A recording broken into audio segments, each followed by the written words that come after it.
नमस्कार। एडू सचिन में आप सभी का स्वागत है। तो अप्रैल 2025 का महीना खत्म हो चुका है और ये महीना घटनाओं से पूरी तरह भरा हुआ था, राष्ट्रीय योजनाओं से लेकर अंतर्राष्ट्रीय समझौतों तक। ये सिर्फ खबरें नहीं है, बल्कि ये वो जरूरी पॉइंट्स हैं जो आने वाले एग्जाम्स में सवाल बनकर सामने आ सकते हैं। तो चलिए बिना किसी देरी के अप्रैल महीने के उन सभी खास करंट अफेयर्स पर एक गहरी नजर डालते हैं जो हमारे लिए सबसे ज्यादा मायने रखते हैं। हमारा रूट मैप कुछ ऐसा रहेगा। हम शुरुआत करेंगे राष्ट्रीय योजनाओं से, फिर रक्षा, पर्यावरण और अंतर्राष्ट्रीय मामलों को अच्छे से समझेंगे और आखिर में जरूरी फैक्ट्स और दिवसों के साथ इस महीने का पूरा विश्लेषण खत्म करेंगे। चलिए शुरू करते हैं। सबसे पहले बात करते हैं राष्ट्रीय योजनाओं और शासन की। देखिए, ये वो नीतियां हैं जो सीधे सीधे देश के विकास और हम सबके जीवन पर असर डालती हैं और इसीलिए एग्जाम्स के लिए ये सेक्शन बहुत ही ज्यादा इंपॉर्टेंट हो जाता है। इस महीने पूरे भारत में कई कल्याणकारी योजनाएं शुरू हुई। केंद्र सरकार की इलेक्ट्रॉनिक्स कंपोनेंट मैन्युफैक्चरिंग स्कीम आई, जिसका मकसद इलेक्ट्रॉनिक्स मैन्युफैक्चरिंग को बढ़ावा देना है। अब राज्यों की बात करें तो तेलंगाना में first free fine rice scheme खाद्य सुरक्षा के लिए है। मध्य प्रदेश में मातृ और बाल संजीवन मिशन हेल्थ सर्विसेज को बेहतर बनाने पर फोकस कर रहा है। उधर आंध्र प्रदेश की P4 बंगारू कुटुंबम पहल का लक्ष्य गरीबी को खत्म करना है। जम्मू कश्मीर में जीरो टिकट ट्रैवल स्कीम महिलाओं के लिए सफर को आसान बना रही है और असम की लखपति बाइदे योजना महिला उद्यमिता को एक बिल्कुल नया आयाम दे रही है। मतलब ये सभी पहले सीधे तौर पर सामाजिक विकास से जुड़ी हैं।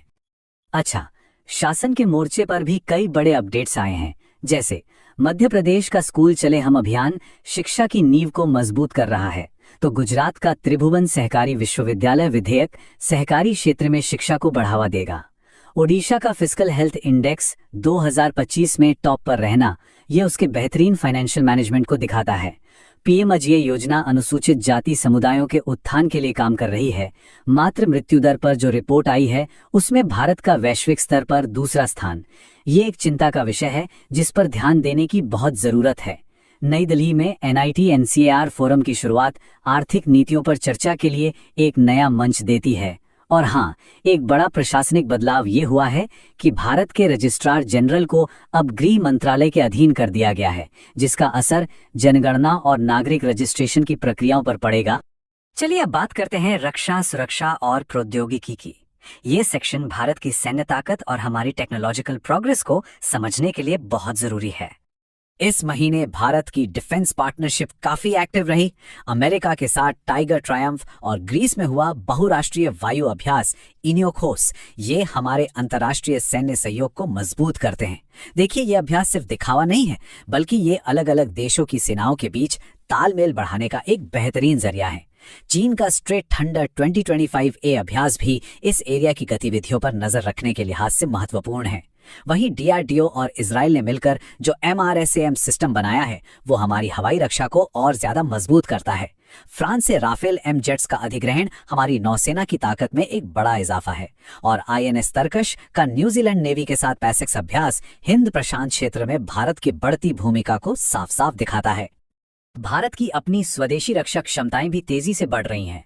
प्रोजेक्ट वर्षा जो 2026 में कमीशन होगा, ये भारत का अपना परमाणु पनडुब्बी बेस होगा जो हमारी सामरिक शक्ति को कई गुना बढ़ा देगा। 9K-33 ओसा AK मिसाइल हमारी टैक्टिकल क्षमताओं को मजबूती देती है। DRDO ने जो आकाश मिसाइल सिस्टम और गौरव ग्लाइड बॉम्ब बनाया है, ये आत्मनिर्भर भारत का एक बहुत बड़ा उदाहरण है। हेल्थ सेक्टर में ज़ुवेन प्लेटफॉर्म एंटी रैबीज और एंटी स्नेक वेनम जैसी जरूरी दवाओं की सप्लाई को ट्रैक करता है। वहीं डिजिटल थ्रेट रिपोर्ट 2025 हमें साइबर सुरक्षा की चुनौतियों के बारे में बताती है और NIA का गृह मंत्रालय के अधीन आना राष्ट्रीय सुरक्षा तंत्र को और मजबूत बनाता है। तो रक्षा प्रौद्योगिकी से आगे बढ़ते हुए आइए अब ये देखते हैं कि अप्रैल में स्पेस साइंस और इनोवेशन के सिविलियन क्षेत्रों में क्या क्या नई खोजें हुई। अंतरिक्ष के क्षेत्र में भारत ने कई मोर्चों पर कमाल किया है। एक्सियम 4 मिशन के लिए भारतीय अंतरिक्ष यात्री शुभांशु शुक्ला का चुना जाना मानव अंतरिक्ष उड़ान में हमारी बड़ी महत्वाकांक्षाओं को दिखाता है। वहीं ISRO का कार्टोसैट 3 सैटेलाइट और POEM-4 प्लेटफॉर्म पृथ्वी की निगरानी और अंतरिक्ष रिसर्च में हमारी क्षमताओं को बढ़ा रहे हैं। चंद्रयान 3 के चास्टे उपकरण ने चंद्रमा के दक्षिणी ध्रुव के तापमान का जो डेटा भेजा है, वो हमारी समझ को और गहरा कर रहा है। अंतर्राष्ट्रीय स्तर पर देखें तो बांग्लादेश का आर्टेमिस समझौते पर 54वें देश के तौर पर साइन करना ग्लोबल स्पेस कॉर्पोरेशन में एक बड़ा कदम है। और आईआईएससी बैंगलोर की लूनर ब्रिक्स टेक्नोलॉजी ये दिखाती है कि भविष्य में चांद पर कंस्ट्रक्शन कैसे मुमकिन हो सकता है। विज्ञान और इनोवेशन में हमने मेड इन इंडिया डिवाइसेस में शानदार प्रगति देखी है। आईआईएससी बेंगलुरु का organ on chip device medical research को पूरी तरह बदल सकता है, जबकि रमन रिसर्च इंस्टीट्यूट का सिकल सेल डिजीज डिवाइस इस गंभीर बीमारी की जांच को काफी आसान बना सकता है। जापान का 3D printed train station infrastructure में एक नई तकनीक का प्रदर्शन है। भारत में समर्थ उद्योग भारत 4.0 पहल इंडस्ट्रीज को मॉडर्न बना रही है। वाइब कोडिंग जैसी एआई तकनीक सॉफ्टवेयर डेवलपमेंट को तेज कर रही है। और हेल्थ के मोर्चे पर मेडागास्कर में हंटा वायरस के वाहक का मिलना और अफ्रीकी स्वाइन फीवर के कारणों को समझना ग्लोबल हेल्थ सिक्योरिटी के लिए बहुत जरूरी बना हुआ है। चलिए अब अपना ध्यान प्राकृतिक दुनिया की ओर मोड़ते हैं। ये खंड पर्यावरण और भूगोल के सिलेबस के लिए जो भी जरूरी अपडेट्स हैं उनको कवर करता है। भारत की बायोडायवर्सिटी इस महीने और भी ज्यादा समृद्ध हुई है। केरल के पश्चिमी घाट में डामसेल फ्लाई की एक नई प्रजाति यूफिया वाइनाडेंसिस खोजी गई, तो महाराष्ट्र में थियोबैडियस कॉन्कनेंसिस नाम का एक नया जमीनी घोंघा मिला। दुधवा टाइगर रिजर्व में अहेतुल्ला लॉन्गिरोस्ट्रिस सांप को फिर से देखा गया। और अरुणाचल प्रदेश में पेल चिंड फ्लाई कैचर पक्षी और पश्चिम बंगाल में पहली बार स्मॉल हाइव बीटल कीट को दर्ज किया गया। साथ ही पोप स्पिट वाइपर सांप की मौजूदगी भी चर्चा में रही। ये सारी खोजें भारत के विविध इकोसिस्टम के महत्व को दिखाती हैं। भूगोल में कई जगह चर्चा में रही जो एग्जाम के लिहाज से काफी जरूरी हैं। इंडोनेशिया का माउंट मेरापी और फिलीपींस का माउंट कनलाउन ज्वालामुखी विस्फोट के कारण खबरों में थे। भारत की बात करें तो उत्तर प्रदेश की सरयू नदी, ओडिशा की ऋषिकुल्या नदी ऑलिव रिडले कछुओं की मास नेस्टिंग के लिए और असम की धनसिरी नदी अपनी इकोलॉजी के लिए चर्चा में थी। सौरमंडल में बृहस्पति का ग्रेट रेड स्पॉट जो एक बहुत बड़ा तूफान है, वैज्ञानिकों के लिए हमेशा की तरह रुचि का केंद्र बना रहा। और म्यांमार में स्थित सागिंग फॉल्ट अपनी टेक्टोनिक गतिविधियों के कारण खबरों में था।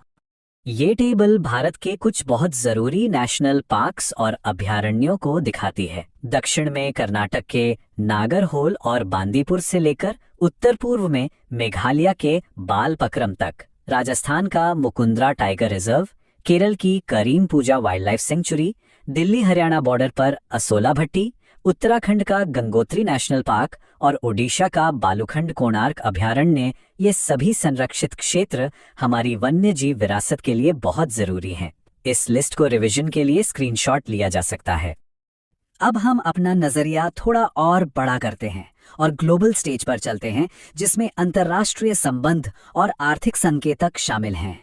अंतर्राष्ट्रीय मामलों में बांग्लादेश का बिम्स्टेक की अध्यक्षता संभालना क्षेत्रीय सहयोग के लिए एक बहुत बड़ी घटना है। भारत श्रीलंका के बीच कच्चा थीवू द्वीप का मुद्दा फिर से चर्चा में आ गया। कंबोडिया का रीम नेवल बेस भी सामरिक वजहों से खबरों में रहा। एक बड़ा वैचारिक बदलाव ये है कि भारत अंतर्राष्ट्रीय न्याय में अब इकोसेंट्रिक यानी पर्यावरण केंद्रित दृष्टिकोण अपना रहा है, जो पर्यावरण को कानूनी चर्चा के केंद्र में रखता है। एआई सुरक्षा पर यूके की पहली रिपोर्ट ग्लोबल टेक्नोलॉजी गवर्नेंस में एक नई बहस शुरू करती है। थाईलैंड ने पीएम मोदी को टिबेटक भेंट किया, जो सांस्कृतिक संबंधों को मजबूत करता है।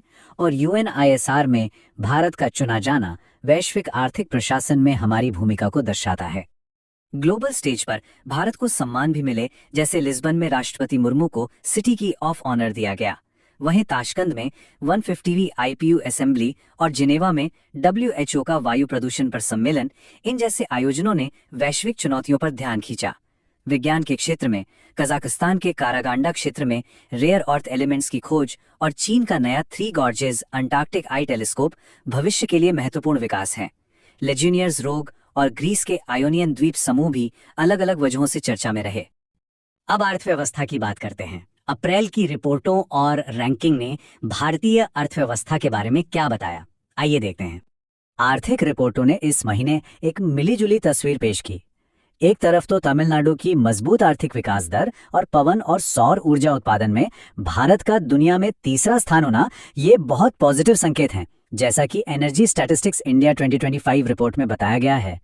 पंचायत एडवांसमेंट इंडेक्स में गुजरात का प्रदर्शन भी शानदार रहा। दूसरी तरफ वर्ल्ड इकोनॉमिक फोरम की फ्यूचर ऑफ जॉब्स रिपोर्ट भविष्य की चुनौतियों पर रोशनी डालती है।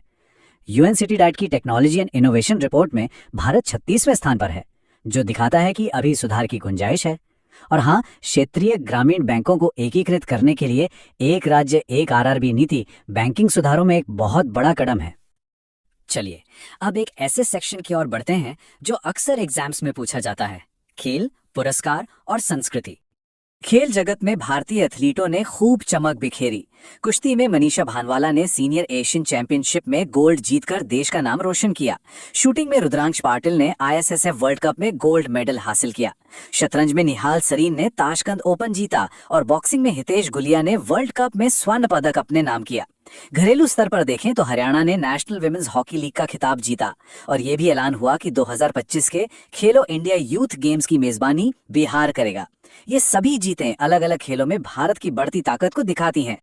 खेल की दुनिया में और भी जरूरी खबरें रहीं, जहां एक ओर हॉकी की दिग्गज खिलाड़ी वंदना कटानिया ने खेल से संन्यास की घोषणा की, वहीं दूसरी ओर आईएसएफएफ विश्व कप में भारत का मेडल टैली में टॉप पर रहना भविष्य के लिए एक मजबूत संकेत है। समुद्र प्रदक्षिणा नाम का पहला त्रिसेवा महिला अभियान शुरू हुआ, जो महिला सशक्तिकरण का प्रतीक है। एक दुखद खबर में बास्केटबॉल खिलाड़ी हरिदत्त कपरी का निधन हो गया और जमीनी स्तर पर उत्तर प्रदेश ने 47वीं जूनियर गर्ल्स हैंडबॉल चैंपियनशिप जीतकर अपनी प्रतिभा का प्रदर्शन किया। इस महीने कई प्रतिष्ठित सम्मान दिए गए। पीएम मोदी को श्रीलंका के सर्वोच्च सम्मानों में से एक मित्र विभूषण से सम्मानित किया गया, जो दोनों देशों के मजबूत रिश्तों का प्रतीक है। वहीं मशहूर रेत कलाकार सुदर्शन पटनायक पहले भारतीय बने जिन्हें फ्रेड डारिंगटन सैंड मास्टर अवार्ड मिला, जो उनकी कला को एक ग्लोबल पहचान देता है। राज्य स्तर पर निखिल सिंघल को यूपी अनमोल रतन और झारखंड पुलिस को कम्युनिटी पुलिसिंग के लिए स्कोच अवार्ड मिला और पर्यावरण संरक्षण के लिए मालाबार ग्रे हॉर्नबिल के संरक्षण पर काम करने वालों को फ्यूचर कंजर्वेशनिस्ट अवार्ड दिया गया। भारत की सांस्कृतिक विरासत को नए जीआई टैग से मान्यता मिली। अहमदाबाद के सौदागिरी ब्लॉक प्रिंट, पश्चिम बंगाल के नोलेन गुड़ संदेश, तमिलनाडु की सांबा वथल मिर्च, गुजरात के अमर सच्चीकू और केरल के कंड्यूर मटू पट्टी हस्तशिल्प को जीआई टैग मिला। ये टैग इन प्रोडक्ट्स की खास भौगोलिक पहचान को बचाते हैं और लोकल इकोनॉमी को बढ़ावा देते हैं। साथ ही झारखंड में सरहुल, मणिपुर में चैरौबा, छत्तीसगढ़ में बस्तर पांडुम और केरल में भरनी त्योहार जैसे आयोजनों ने देश भर में सांस्कृतिक विविधता का जश्न मनाया। अब हम अपने आखिरी सेक्शन में हैं। इसमें हम विविध योजनाओं, इंफ्रास्ट्रक्चर न्यूज, जरूरी फैक्ट्स और अप्रैल के महत्वपूर्ण दिनों को कवर करेंगे। विविध योजनाओं में पर्यावरण मंत्रालय का ग्रीन क्रेडिट प्रोग्राम एक बहुत ही महत्वपूर्ण पहल है, जो पर्यावरण अनुकूल कामों को प्रोत्साहित करती है। सामाजिक क्षेत्र में पालना योजना सतत विकास लक्ष्य 8 का समर्थन करती है। हरियाणा पुलिस में अग्निवीरों के लिए 20% आरक्षण एक बड़ा नीतिगत फैसला है। उधमपुर में अपनी तरह का पहला हिमालयन वायुमंडलीय केंद्र लॉन्च हुआ। सीमावर्ती क्षेत्रों के विकास के लिए वाइब्रेंट विलेजेस प्रोग्राम बहुत जरूरी है और पीएम पोषण योजना शिक्षा मंत्रालय के तहत बच्चों के पोषण को सुनिश्चित कर रही है। इंफ्रास्ट्रक्चर और खोजों में हमें अतीत और भविष्य का एक बड़ा ही दिलचस्प मिश्रण देखने को मिला। एक तरफ रामेश्वरम में भारत के पहले वर्टिकल सी ब्रिज जैसे आधुनिक इंजीनियरिंग के चमत्कार हैं, तो वहीं सूरत में भारत का पहला टेक्सटाइल मशीन पार्क बन रहा है। दूसरी तरफ बेंगलोर में संगम वंश की तांबे की प्लेटों और केरल में 2000 साल पुराने महापाषाण अवशेषों की खोज हमें हमारे समृद्ध इतिहास से जोड़ती है। साथ ही उत्तर प्रदेश में डॉल्फिन सफारी, यूजीसी का नया विदेशी शिक्षा रेगुलेशन और सीएसआईआर एनएएल द्वारा विकसित हंसा 3 ट्रेनर विमान भी महत्वपूर्ण विकास हैं। और अंत में चलिए कुछ और जरूरी फैक्ट्स पर एक तेज नजर डालते हैं। महादाई नदी का उद्गम स्थल भीमगढ़ वन्यजीव अभयारण्य चर्चा में रहा। कर्नाटक में गैलियम नाइट्राइड प्लांट की स्थापना भारत की सेमीकंडक्टर महत्वाकांक्षाओं के लिए बहुत जरूरी है। मथुरा में वेस्ट टू सीएनजी प्लांट स्वच्छ ऊर्जा की दिशा में एक कदम है। प्रसिद्ध कथक नृत्यांगना कुमुदिनी लखिया का निधन कला जगत के लिए एक बहुत बड़ी क्षति है। जस्ट पे परफ्यूज का 2025 का पहला यूनिकॉर्न बनना स्टार्टअप इकोसिस्टम की जीवंतता को दिखाता है। हैदराबाद में एसटीआरई समिट और भारत द्वारा बिम्स्टेक कृषि शिखर सम्मेलन की मेजबानी भी महत्वपूर्ण घटनाएं रहीं। अप्रैल का महीना कई महत्वपूर्ण दिवसों से भरा रहा जो हमें स्वास्थ्य, सुरक्षा और विरासत के प्रति जागरूक करते हैं। जैसे कि 2 अप्रैल को विश्व ऑटिज्म जागरूकता दिवस, 5 अप्रैल को राष्ट्रीय समुद्री दिवस और 7 अप्रैल को विश्व स्वास्थ्य दिवस। इसके अलावा 4 अप्रैल को खदान जागरूकता दिवस, 6 को विश्व खेल दिवस, 10 को विश्व होम्योपैथी दिवस और 11 अप्रैल को विश्व पार्किंसंस दिवस भी मनाया गया। इसी महीने अंतर्राष्ट्रीय योग दिवस की theme yoga for one earth one health भी घोषित की गई, जो स्वास्थ्य के प्रति एक समग्र दृष्टिकोण पर जोर देती है। तो अप्रैल 2025 ने हमें क्या दिखाया? एक तरफ स्वदेशी टेक्नोलॉजी और अंतर्राष्ट्रीय सहयोग में भारत की बढ़ती ताकत, तो दूसरी तरफ क्लाइमेट और हेल्थ से जुड़ी चुनौतियां।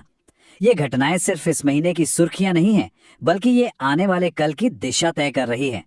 सोचने वाली बात यह है कि इन सभी घटनाओं का भारत की राष्ट्रीय और अंतर्राष्ट्रीय रणनीति पर आने वाले महीनों में क्या प्रभाव पड़ेगा। इस चर्चा में शामिल होने के लिए धन्यवाद।